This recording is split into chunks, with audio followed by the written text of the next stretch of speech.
Small town. Damn, that's you strictly.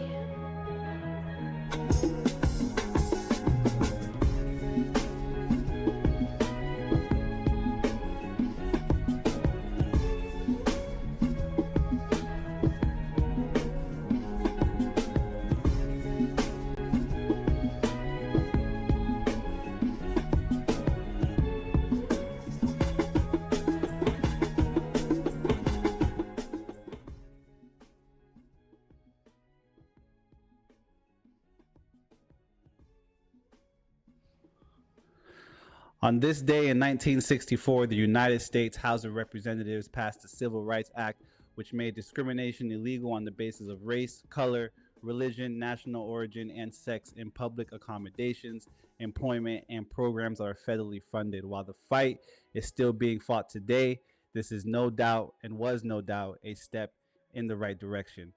Ladies and gentlemen, pressure will either break a pipe and make a diamond. The Philadelphia Eagles rose to the occasion and are shining. We are back to give you the real in sports. I'm your co-host, Small Town EP, joined by your host, Wade Julian. Special guest, once again, back-to-back episodes, Miami Delphia West, resident Eagles fan. Great to have you back, champ. Appreciate you coming back to hang out with us. Show some love, come hang out with the real in sports. But as always, you are now tuned into your number one sports talk show on the All Things Sports Network. Brought to you by Small Town Productions. Ticker up top. Brought to you by ESPN Bet. Very accurate. Gentlemen, how was your Super Bowl weekend? Y'all boys already know how mine was. You know what it is. You know what it is. You the Eagles son. You the Eagles son. We don't play that shit. You hear me? Y'all boys know what it is. Fly around this bitch. Hey, I ain't mad at you, bro. Hey, EP, classy as always, bro. Appreciate you. You know what I'm saying? And I appreciate you as well, Wes, coming through talking that shit, man. You got to let them know sometimes because this one, it's not about EP versus Wes. This is about 2023. Jalen Hurts throwing for 500 yards and still losing, you know what I'm saying, in a game. Outplaying Patrick Mahomes and still losing to him. To watch him go on and win 2 straight. This was redemption, you know what I'm saying? My weekend was great. I didn't have a fight on either side. I was just glad to see history either be made or watch what we saw with Broad Street going crazy in Philadelphia. So I think it was a great time for the Eagles, but man, that belt right there, you tell us something real quick. Tell me something real quick. What point did you finally feel like it's over? I want to say shit when Smitty blurred that shit up. Oh yeah, I was like, oh yeah, game over. Ain't no win here. And if they do, the NFL is some hocus pocus shit. I think I'll say I knew it was over just before halftime when Nick Bolton got that unnecessary roughness on Saquon. That's when I knew. I was like, oh, the mental game has been lost, and it's a wrap at this point. It was from that moment forward. If your defense is on edge and they're in your head and everything, at that point the mental game has been lost. It's always funny to hear like the fans' perspective and then the outsider, because for EP, you being a Chiefs fan, you take notice of certain little things that your team goes through, and that was a moment for you that like let you know, all right, we kind of checked out. It ain't there. For Smitty to catch that bomb, you know what I'm saying, being the first player from Alabama to score in a Super Bowl, shout out to Smitty, and Wes have that like, yeah, it can't not be over. That's how he felt. Me, I was sitting there. I had found myself while they was still down 31, 34. I said, man, I want to say it. Like, I want to say it for real, but I don't know if I can say it. And it's just, I'm looking at it like, I don't think we're going to see another Brady, versus the Falcons right now. But can I truly feel like it got to a point, later on, and it was just like, all right, yeah. But it still took me a while to like get there and truly think Patrick Mahomes had no shot to win. Shout out to them birds. Definitely a shout out to them birds, and definitely a shout out to Jalen Hurts. I think that the quote from his last Super Bowl 2 years ago, when he said, "I had a purpose before anybody else had an opinion." I think that absolutely rang true in this game.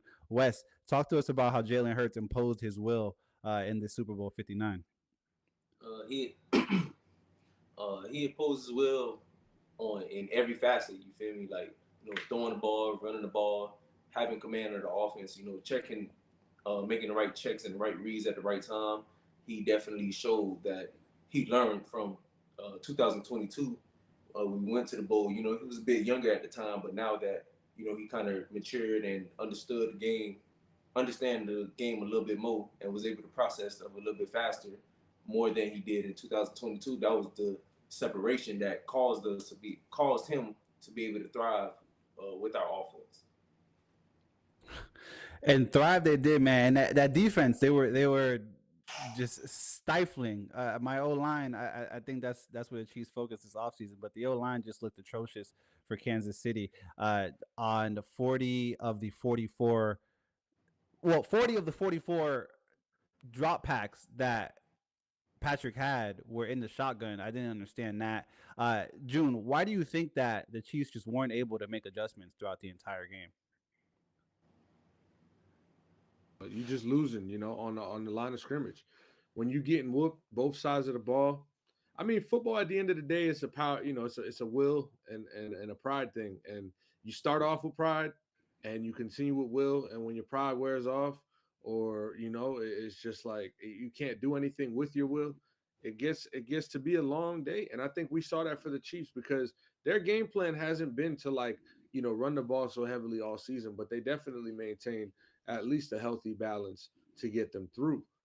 Uh, there was no opportunity yesterday for them to try to take advantage of any rushing lanes or anything like that. With me and Wes were just talking about how last week he came on here and credited guys like Milton Williams, Jalen Carter, uh, Josh Sweat, and if you guys go back and watch what he said last week in regards to his defensive line, it was kind of spot on as far as what we saw. And again, I want to credit to the draft picks that the Eagles have. I mean, I told you guys it was Quinion Mitchell and Cooper DeJean versus Patrick Mahomes, and I would take Patrick Mahomes in that fight.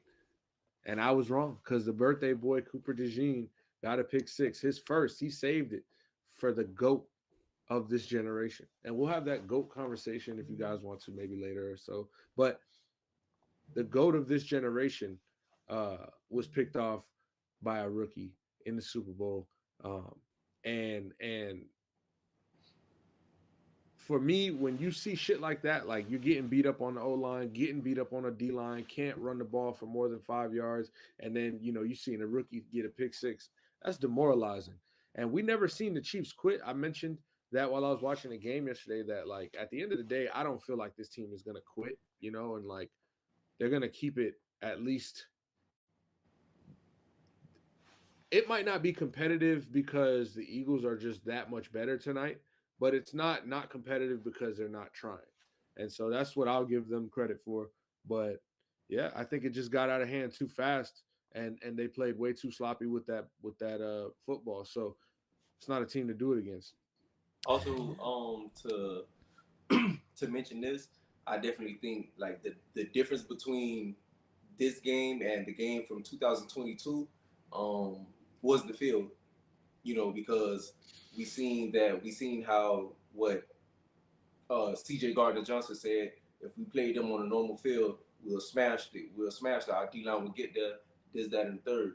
And you seen when we played on the actual normal field, how our D line, we could pin our ears back and just go hunt. You feel me? And so that was really the difference. We wanted it more, and you could tell from the first snap to the last whistle, you knew who wanted it, who wanted that chip more. And like, we just We was like the African wild dogs. If anybody know anything about the African wild dogs, they hunt, they prey for up to 60 minutes. You feel me? They run up to 45 miles an hour. So that's exactly what we did. You know, we went to go hunt.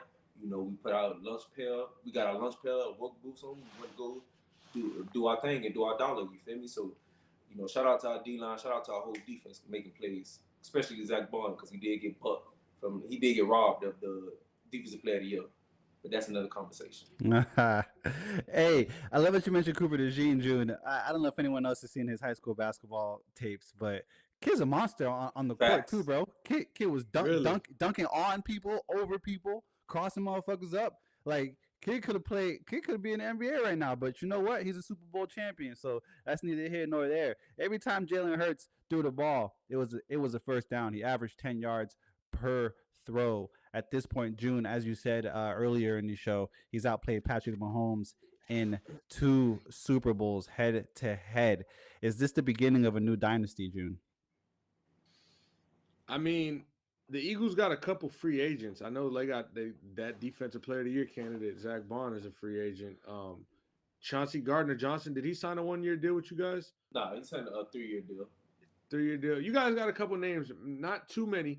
But I think that they'll figure things out as far as getting as many guys as they can back. But for the most part, that Eagles team has the skill position guys for the future. They've got their tight end, they got their quarterback, and their offensive line.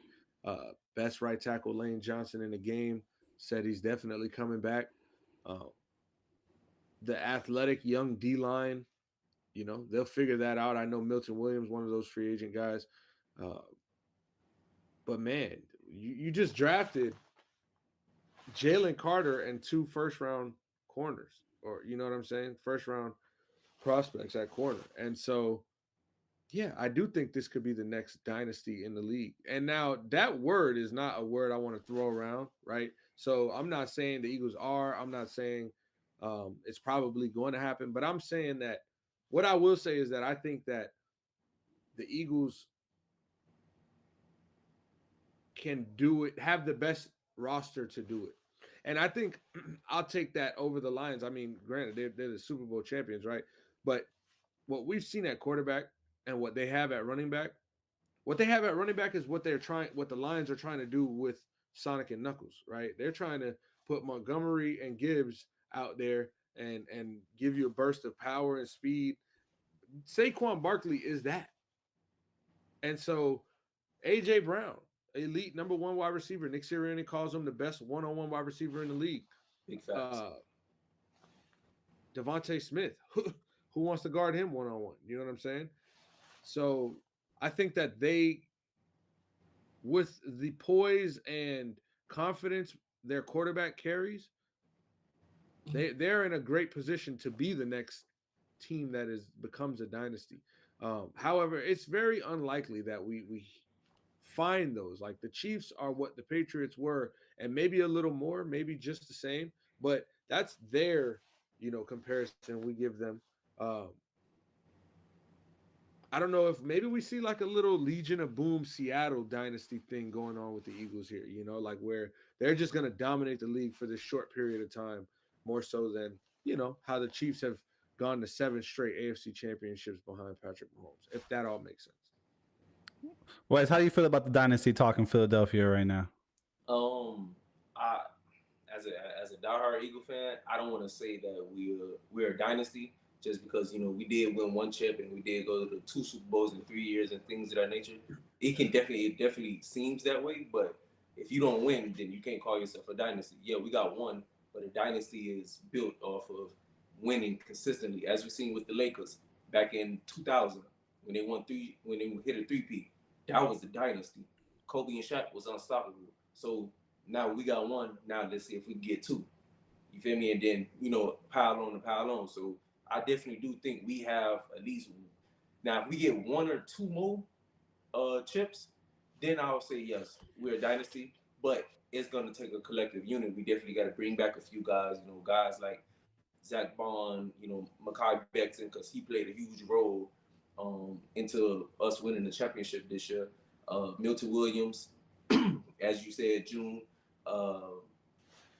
and Isaiah Rogers. Those are the guys that I definitely feel we should definitely try to bring back because it was a huge asset and they served very well on our team. So I definitely, if we want to eclipse and go into the conversation of the dynasty talk, we have to bring those guys back because one, they're still in their prime, they're young, they're hungry. Zach Bond is only like 27, 28. Isaiah Rogers took a year off from football, so that add more life to his football life. Mekhi Becton still in his prime. He didn't even touch his 30s yet. I think he's like 26, 27, maybe 28 at the most. So we have a few guys that's young, and Milton Williams, he's only like 25. He's coming into his own. So in order for us to have that dynasty talk, we got to get another chip, and we got to bring back the guys that helped us win this chip this year. So, you gotta get two more. yeah, I don't lie. You could start. Well, I get what you're saying. Like if you win one more, then you start to say, hey, this is a possible dynasty here. The conversation would start. That would be a conversation for sure. Yo, shout out to the chat Brill in there. Apologizing his condolences to me and saying that we cooked his under with them sorry ass garbage points. Listen, brother. I had Kareem Hunt anytime touchdown, and we ain't even make it past the 50 in our first 9 drives. So I 100% understand about being cooked. Now I don't want to mention the Chiefs show because all praise is due to the Eagles at this point. Hurts, Super Bowl MVP, June, top 5 quarterback in the league as well. Yeah.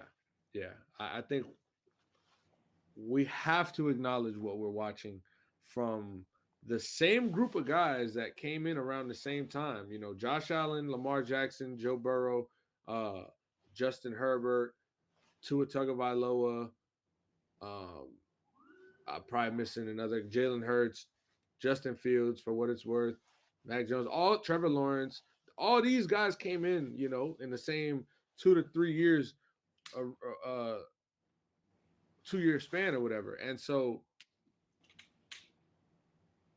if you look at all of them, Patrick Mahomes is the OG, right? So he kind of by at least 1 year, not to Josh Allen, really. You know what I'm saying? That's the whole thing that's crazy about this because Mahomes got here in 17, Allen got here in 18, and then the other guys got here in about 20. So they're not too far removed. But from the Joe Burrows and the Josh Allens and the Lamar Jacksons, Jalen Hurts been to the Super Bowl 2 times, and he won it once. Right, and he outplayed Patrick Mahomes, who was the Super Bowl MVP in the first one. And so the proof is in the pudding at this point. We could look at Jalen Hurts' struggles. We could look at the ending of last season and how bad it was for the Eagles as a whole and how disoriented and team-oriented they were. They were playing selfish football.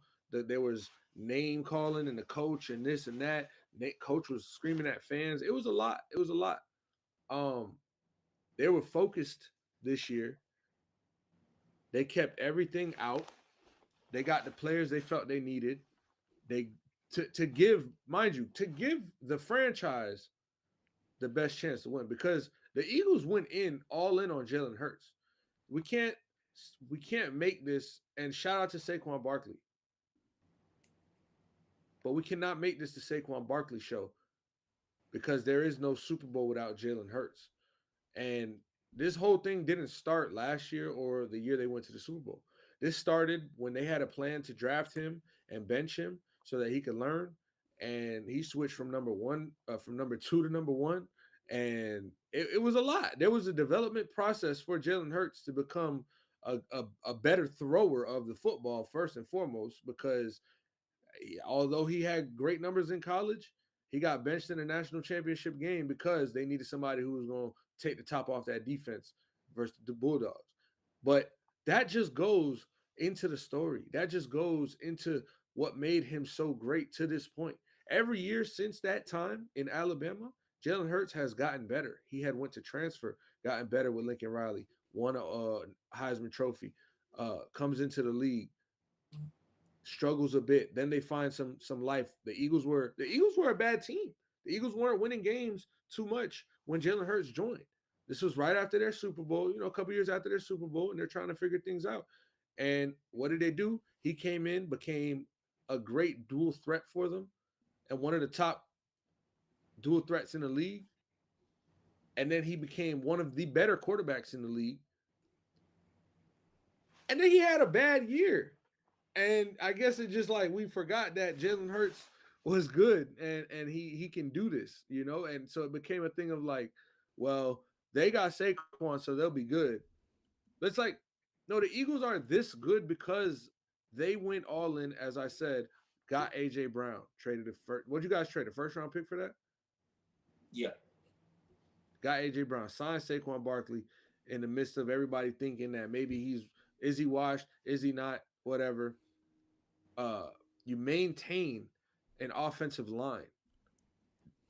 And you guys found in this process Jordan, the rugby player, right? You guys drafted him within this process, right? Draft Devontae Smith, who was one of the best coming out of college in a draft. Understanding, we're going to need to surround him with the weapons. And people look around the league and see who wins the Super Bowl at the end of the year. It's a team with a lot of good players on it. That's at the end of the day, they got to have character. They got to be locker room guys, but they got to have some fucking talent.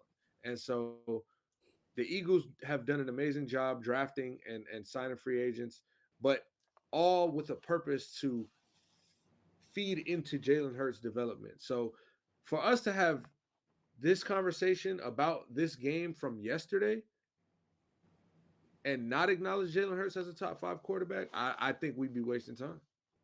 How do you guys feel about words I said? Wes. I agree with everything that you said. He is a top 5 because one, the first thing that everybody want to throw out and say, oh, everybody knows that in order to be a great quarterback, you have to win. That's why Tom Brady is considered as the GOAT, because he got 7 of them things. Now Jalen Hurts, he beat the best quarterback in the world, best quarterback in the league right now. If you want to beat a big dog, you got to beat the big dog, and he definitely proved that. A lot of people may say Justin Herbert or C.J. Stroud and things of that nature. What has Justin Herbert done? All that talent, but he doesn't deliver. C.J. Stroud, he get bounced 2 years in a row in a divisional round. 4 straight years, Hurts been a starting quarterback in the league. He's grown each and every year. He progressed each and every year. Now, and all, not even to mention, do you know how hard it is to try to learn an offense with 4 or 5, maybe 6 different offensive coordinators each year you've been in the league? Like, that's unfair. Yep. But everybody want to criticize him and throw dirt on his name like he's trash when he's really him. Give him the opportunity and give him the keys to the car. He gonna be able to take that thing and make something shake with it, which he did. Yep. He took command of the offense, making the right reads and checks. He wasn't doing that years prior. He get a fully confident offensive coordinator that believe in his skill set, and what we have right here, a great quarterback, a good quarterback. I definitely have him in the range at least top 3 quarterback in the league right now because he beat the big dog. Pat, we know he's in a stratosphere by himself. But 2, 3, I'm gonna put Lamar. I put Lamar as 2, and number 3, you gotta put Jalen Hurts up there, without a doubt in my mind. But others gonna feel different or whatever the case may be. But if you look at his numbers, his numbers tell you that he's progressed each and every year. Yes, this year he didn't really throw for 3,000 yards and whatever. Everybody want to see a quarterback throw for 4,500 yards, but when you need a play made, call on one. He gonna deliver for you. Yeah, I just want to go back to your point as far as him getting better every year. I mean, his winning percentage, by the way, in the NFL is over 68. So let's be clear on that. But I just think with Jalen Hurts, man, comparing him to Josh Allen and giving him the nod over Josh Allen at 3, I can agree with you because we could do Mahomes, Lamar, or Hurts Lamar, or Allen. Those are the guys right there. Lamar, Allen, Hurts. Yeah. Hurts is the one with the Super Bowl, right? Now, do I think Jalen Hurts is a better quarterback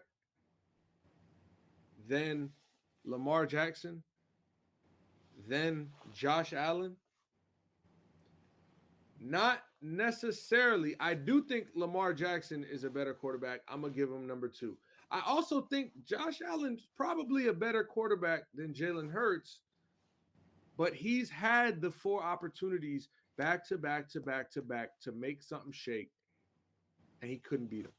And that's where I got to give the nod to Jalen Hurts. Like, Jalen Hurts had 2 chances, and he made his second one count.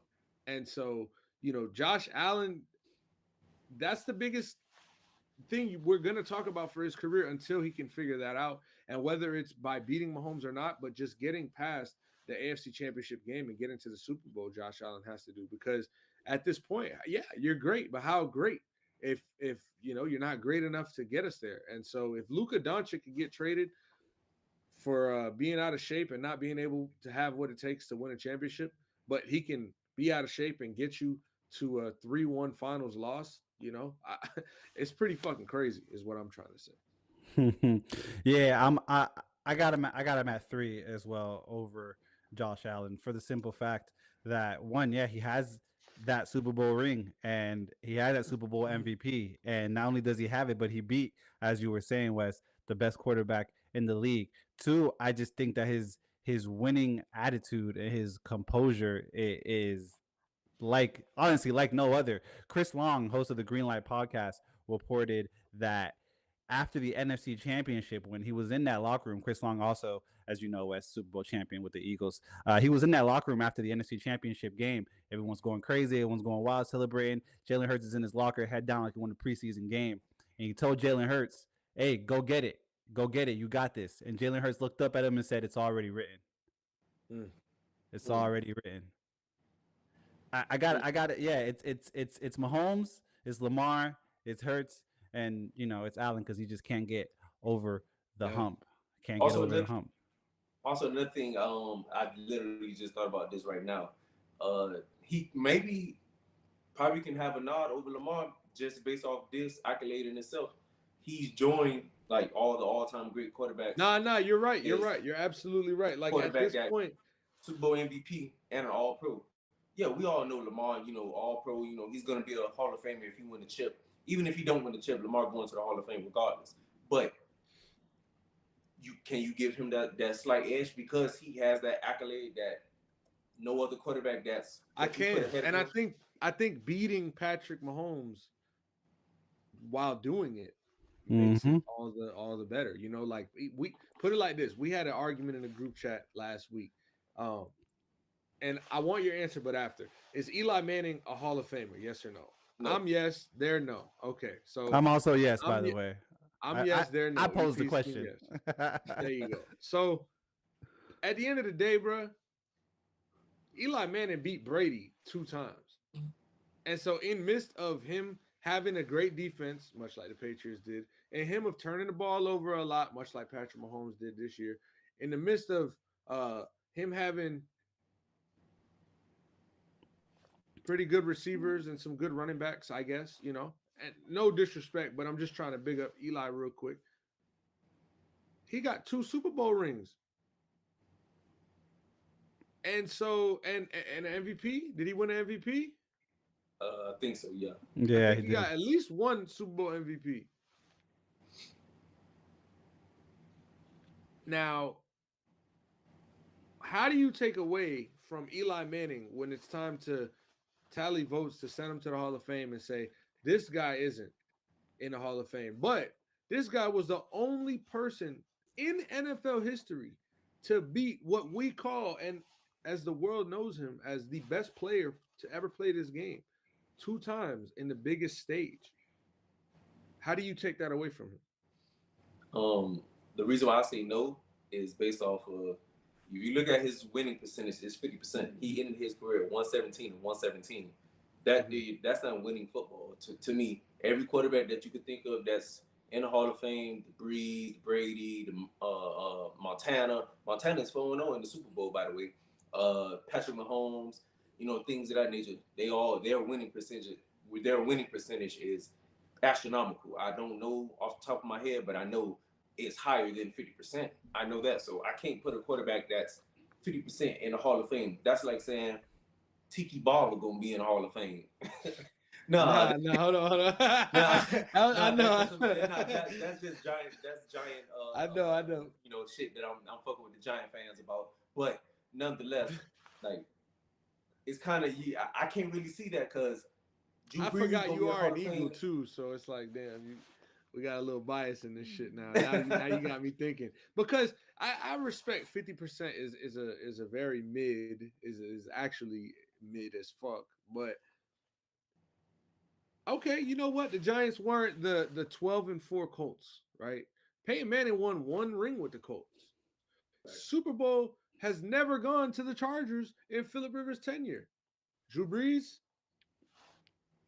So I mean, I would rather have a 50% win percentage and two of them things than we won all regular season games. Boy, the Saints, nobody couldn't beat the goddamn Saints. Monday Night Football, Thursday Night Football, Sunday Night Football, bitch, 1 o'clock in the Superdome. But in the playoffs, bitch, everybody can beat the Saints. So, and Hey. you want to make the argument that the Giants had this defense. Not to make this, I'll wrap this up, but like, yeah, the Giants did have a great team and a great defense. We're gonna look back and say Jalen Hurts is better than Lamar Jackson. I mean, at this point, I think in his career he's done more than Lamar Jackson has as far as winning meaningful games. And if you look at his team, he had a number one defense. You know what I'm saying? It complements. Like I said, it's just got to complement each other. So to me, I think Jalen Hurts defense. I'm not saying they don't. What I'm saying is to the Giants and Eli Manning, you know what I'm saying? Like, of course they're gonna have great defenses. You got to win the Super Bowl. So I want to give credit to Eli, but I also want to give credit to Hurts for what he did, and we're gonna put him at 2 because of his team propelling him to that point as well. Yeah, and then Eli prevented Tom Brady from being 9-1 in the Super Bowl and his Super Bowl appearances, which would have been crazy if he's only lost 19-0. Yeah, facts. Jalen Hurts joins the likes of Joe Namath and Joe Montana, only 3 quarterbacks to win a national championship in college and a Super Bowl in the NFL. Yeah, I saw this tweet or I saw that stat earlier and I wanted to guess it, but you know when Twitter like refreshes automatically, I lost it. So I'm like, yo, who were the other only people to win a natty, a Super Bowl, and what was it, and a Super Bowl MVP? Nah, Super Bowl and a national championship. Yeah, and a Heisman. So the stat was Heisman. Okay. It was the stat I saw was I gotta find it, but it was Heisman, Super Bowl champion, and what was the last one? National champion, bro. National championship. Thank you. That was Smitty. Smitty did that. Yes. Whew. Hey, a lot of stuff going on in the NBA right now. Want to take it over to the courts. Anthony Davis out indefinitely. My man took a shuffle to the left, took a shuffle to the right, and then was like, I'm not feeling too well. And I got to backtrack everything that I said as far as Dallas winning the trade because it's evident that they did not. Don't watch that podcast when I said that because I never said that. You heard. Wes, how you feeling about this? New outlook on Dallas now that AD's out how you feel about them for the remainder of the season now that AD's out indefinitely? There you go. Glass man, always he gonna find a way to do it to you every single year. He can never find a way to play 82 straight games, but I'm not sure if they still have number 21, the center, guy with the pro.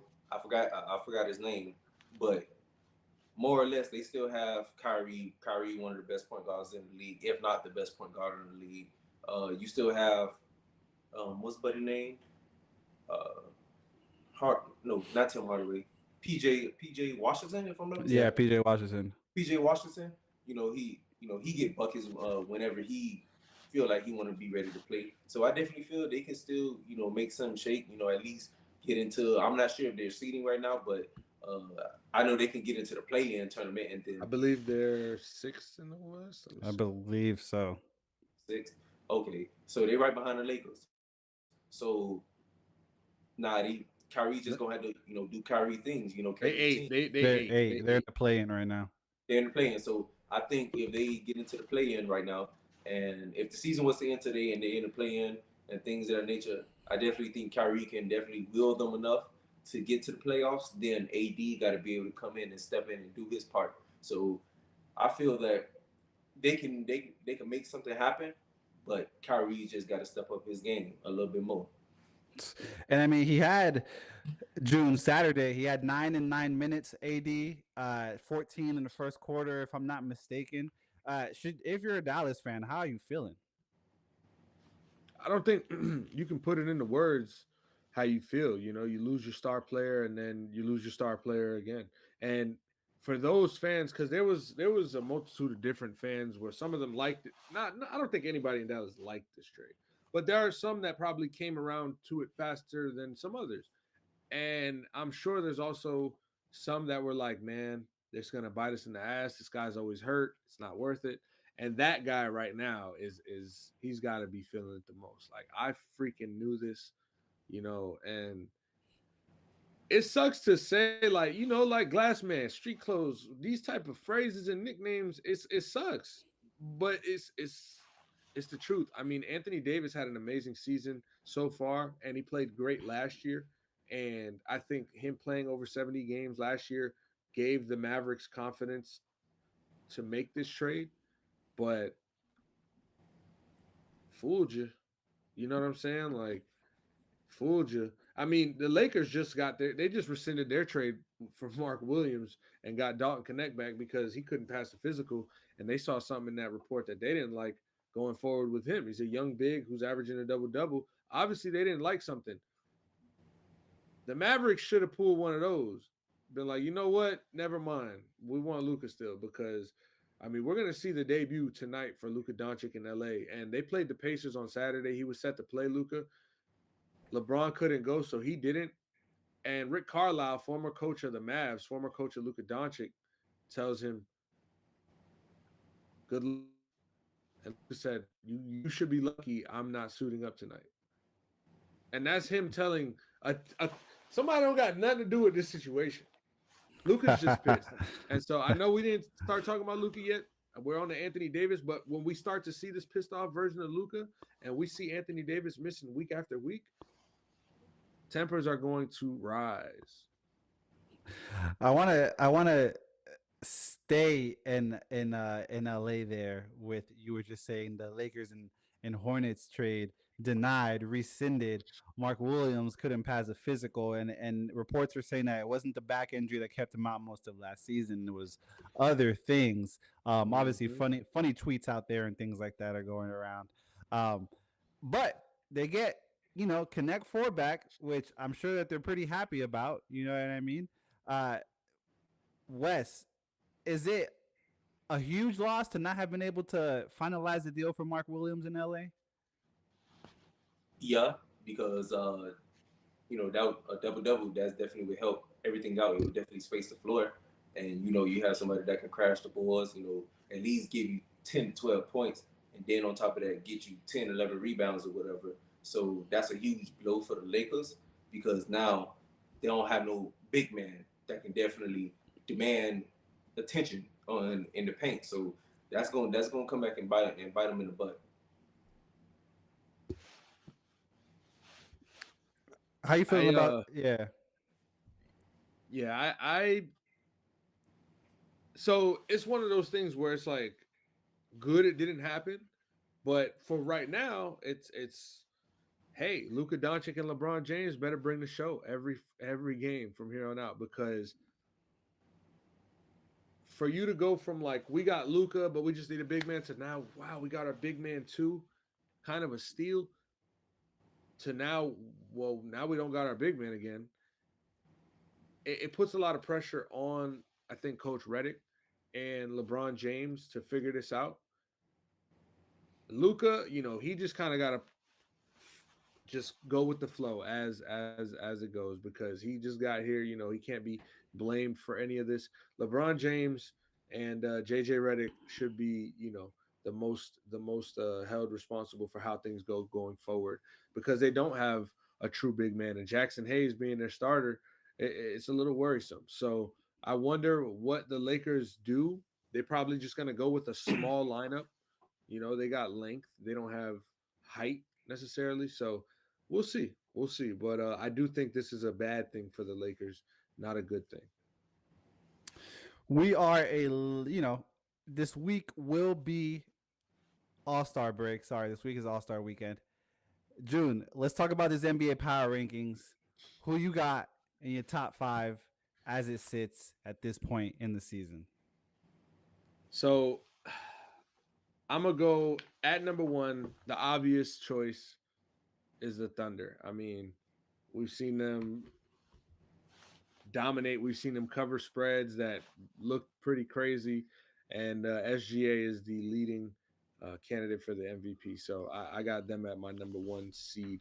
At number 2, I'm going to put the Cavs at number 2, sitting at 42-10. I think that with an upgrade they made defensively, 3-and-D guy and DeAndre Hunter bringing him from Atlanta just bolstered up that starting lineup, brings some new life. They got 2 big dudes over there who can really help defensively, and a great front court who could have both been also. I mean, Garland probably.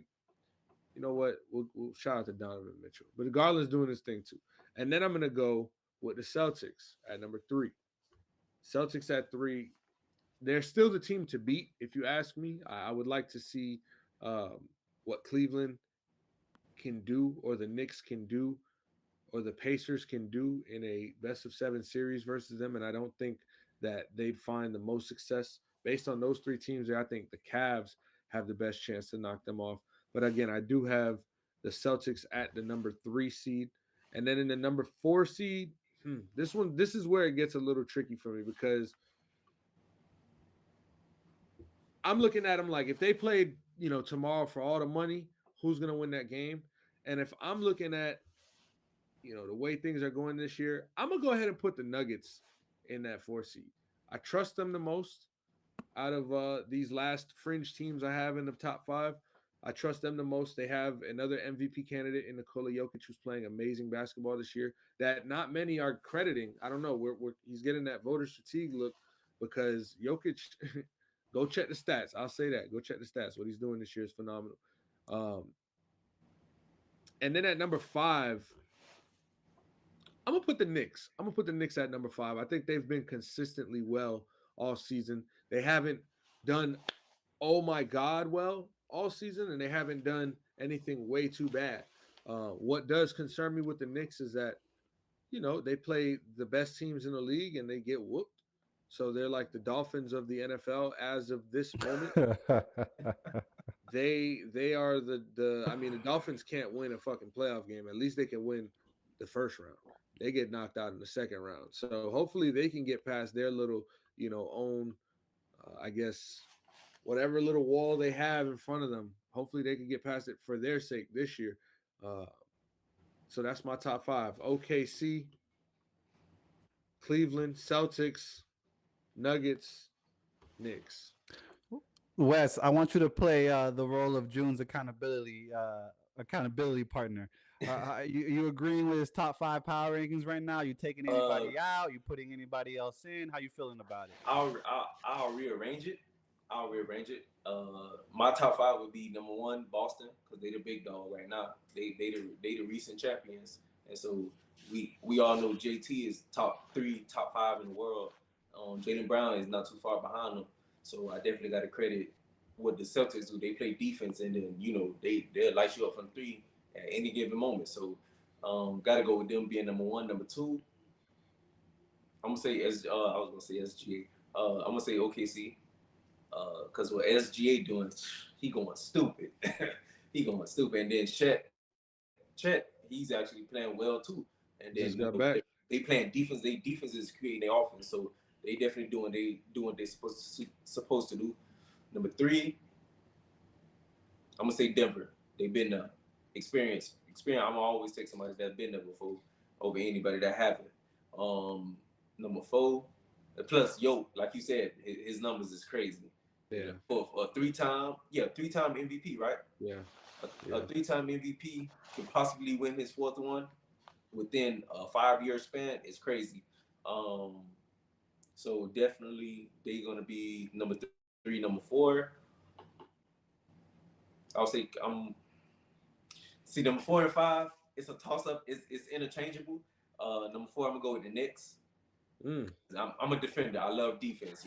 Tom Thibodeau. He definitely he breeds defense, toughness, and Cat playing like a whole different player that we haven't seen him play when he was in Minnesota. So I'm gonna say New York, my 4. Number 5, I'm gonna say Cavs.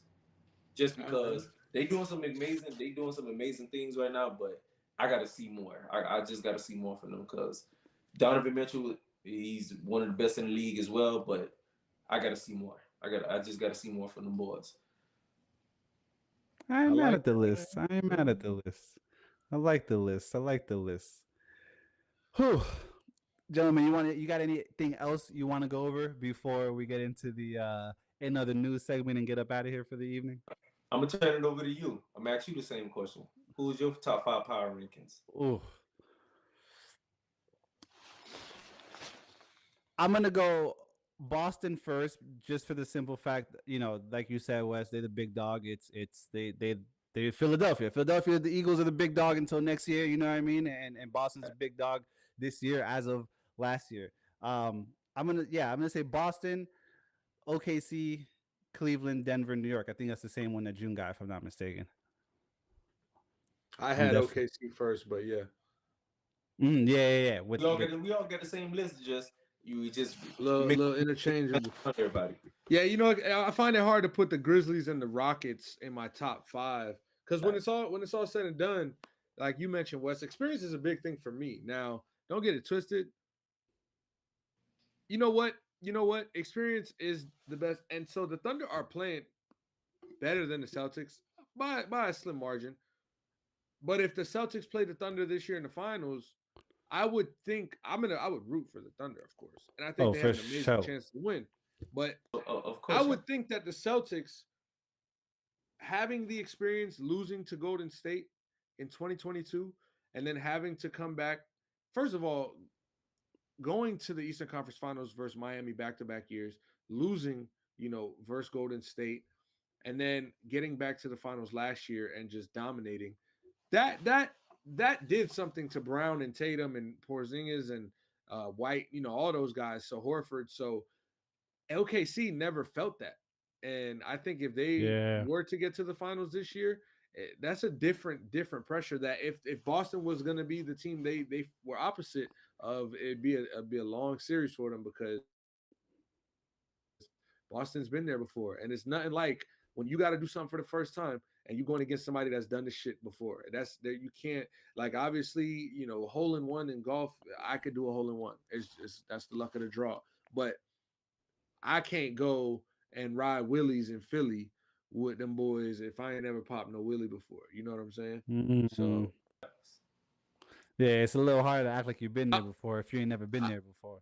I guess my closing thoughts, or what I wanted to get into, or have you get into actually, would be, I guess, your thoughts and feelings on this game. I mean, you kind of breezed through the show. You getting me and him to get our shit off.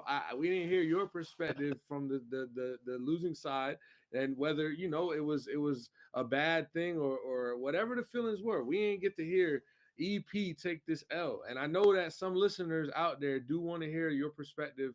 Where how it went, how was your night? So let it out. You're gonna get your last 2 minutes before another news, and then we on the baseball season.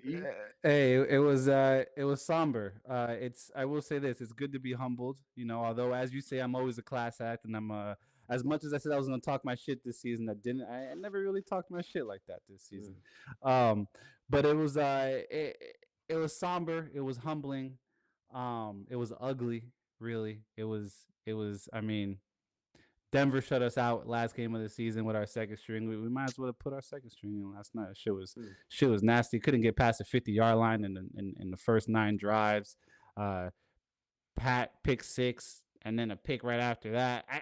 The pick 6, I was like, you know what? Yeah, all right, get it out your system. Each quarterback do an interception.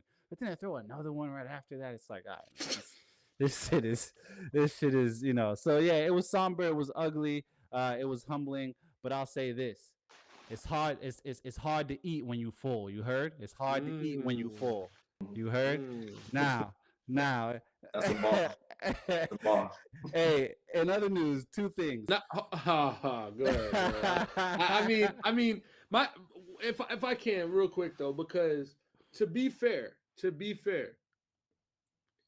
I was talking to my uncle last night, and when it was 24-zip, I said, "Yo, if that was Jalen Hurts putting this performance on film, we wouldn't have heard the end of it. We might have seen the end of his motherfucking play in Philadelphia. Nick Sirianni, we was going no, for real. The conversation on ESPN would have been so nasty if Patrick Mahomes, or if Jalen Hurts rather, did what Patrick Mahomes did.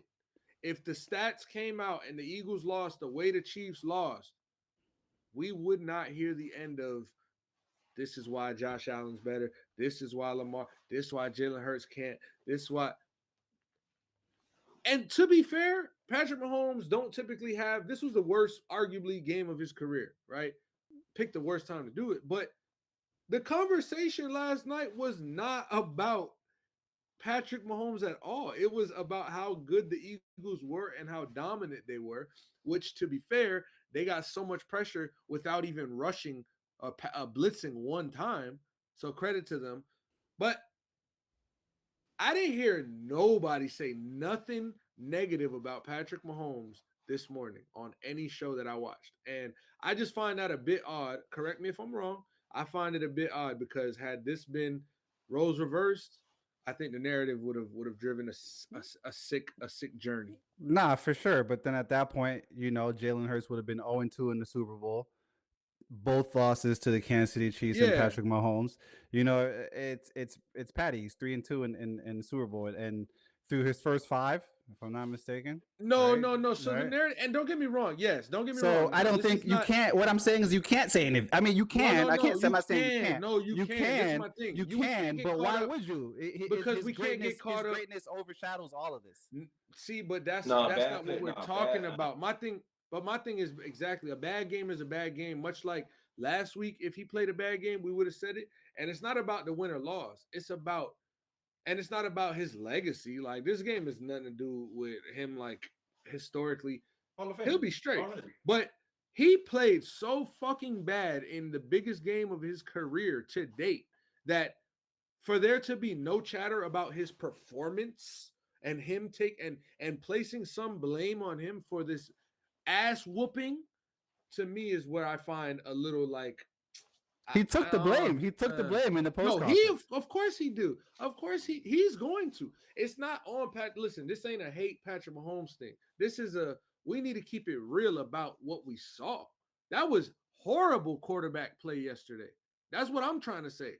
And if Jalen Hurts went out there, it wouldn't have been about, oh, this is the second time he lost. It would have been about last night, this motherfucker threw 2 picks, and both of them looked like Sam Darnold threw them shits. So, like, that's what we would have been, like, joking about. But it's Pat, and I respect him. I understand he's great. He'll get here again. He'll win it again. But that loss last night, where that belt at, bro? Where that belt at? Because that loss was not just his fault. His O-line got his O-line, didn't step up for him. But when he could have did a little better to help, he ain't do it. Like, I definitely want to chime in a bit. We all know how the media game work. When you the golden boy of the NFL, they ain't gonna talk about your downs. They ain't gonna talk about your losses. They ain't gonna criticize you because you're the golden ticket. But y'all platform, y'all allowing me to come on the podcast and everything like that. And I appreciate y'all boys for it, by the way. But we just gonna keep it real. I like to say, I'm gonna give it to you blood raw. You feel me? Raw and uncut. The NFL don't want the NFL don't want to criticize, and the media don't want to criticize Patrick Mahomes because he's the golden boy, and so he's supposed to always win and things of that nature. The refs is always on his side. We came in there, took over their trap, took over New Orleans, and we just whooped that ass. Got after him. He played a D-line that he never played. If you think about all his Super Bowls that he won, besides the 2022, because that field was shitty, but 49ers D-line was nothing like ours. When they played us, damn, I just thought about it. Damn, he only played us and the 49ers his whole career. Shit, I just thought about that. But both years he played the 49ers, their D-line wasn't fucking with our D-line. In 2022, we set an NFL record, the most sacks in the season, but we couldn't get no traction on the field in the Super Bowl. Yeah. And like Chauncey, I'm gonna bring it right back to CJ Gardner-Johnson tweet. If we played them on a regular field, we smashed their ass, and that's exactly what we did. Not sending one blitz, our D-line get there. So he ain't never faced a D-line that's this versatile and this much speed, this much power to speed to power, and things of that nature. So it's like the NFL ain't gonna talk bad about him. I don't even think I don't know. You could correct me if I'm wrong, EP. But did he throw over 200 yards? I don't know. Yeah, he did. He got some garbage time. He got a lot of garbage time. So he really only threw. He didn't even throw like 130. He had like a true 140 kind of night, And then he had some Xavier Worthy garbage time points that I wish they didn't get him because that 40-6 would have looked crazy. But we didn't speak about Kendrick Lamar in the halftime show, which is fine. I'm gonna just say one thing on it. The best tweet I saw last night regarding the show came from Skip Bayless. He said in all caps, "I am not watching this halftime show out of respect for my brother, Lil Wayne, who obviously should be playing in his hometown of New Orleans. This is just so wrong." And I'm not saying I agree, but this is a great tweet. Damn, why you gotta yell though? Hey, in other news, Clemson hands Duke their first ACC loss this past weekend. I took Clemson +7, which is probably why the football gods and the Vegas gods didn't let me cash a Super Bowl ticket. And Hubie Brown calls his final game of his career at 91 years old. He's been either as a NBA analyst, sideline coach, broadcaster in the NBA since the year of 1972. He got his first job as an assistant coach for the Milwaukee Bucks. And how fitting was it that his final game was against at a Milwaukee game where they hosted and beat the Philadelphia 76ers 135-127. Hubie, your presence, your influence, and your character will be missed, will always be felt, and will always be appreciated. Ladies and gentlemen, boys and girls, children of all ages, as we cross through this 59, 60-minute mark, this has been your All Things Sports Super Bowl recap broadcast. If you tapped in on the live, thank you so much for tapping in. If you're tuning in after the fact, thank you for taking time out of your day. As always, follow on Twitter at ATSPod and on Instagram at ATSPodOfficial. Follow our guy Wes at Miami Delphia. And